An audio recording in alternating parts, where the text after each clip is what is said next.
तो guys set पे मैं अल्प तेल नहीं आउे चॉप करके रखी अदा रसुण प्याज पेस्ट तो यहाँ पकेबा सब मसला गुंड देखो गाइस आम तेल गरम हो गला आम प्याज पकईना पेस्ट को पकईना चॉप कर तो देखो गाइस काश्मीरी चिली पकईदू जोटा कि आम कलर बढ़िया आसो आ सब मसला गुंड चलते पकई हलदी गुंड अल्प पानी देदेवा देखो सेटा केमती बना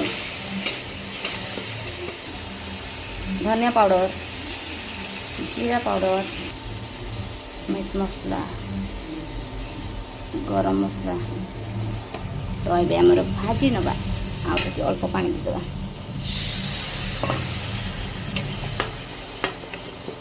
देखिए कलर आमर बढ़िया आसीगला तो आम गोटे टमाटो पकई नवा ये आमर गोटे टमाटो पड़गला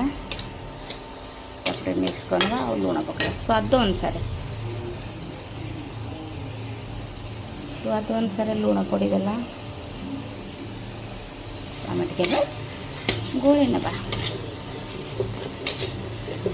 कड़े आमर खाली डांस कर कारण इंडक्शन बसी जोटा कि से डांस करवाटा तार स्वाभाविक तो देखो आमर टमाटो टे मेल्ट हो जापर आमर पकेबा कुकुड़ा पोटी देखो गाइस आम मसलाटा बढ़िया भाव हो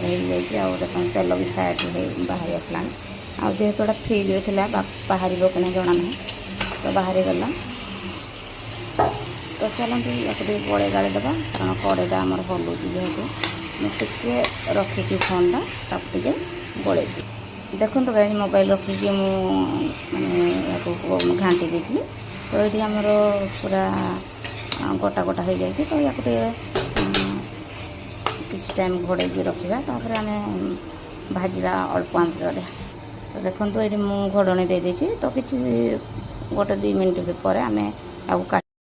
आम कभर काढ़ी या मिक्स करने तो आप तो जानते आम कड़ीटा हल्ब तो अंडा टी आम रखिकी या गले गाड़ी दबा देखो गाइस आमर कुकुड़ा सेट कलर चेंज होगा ना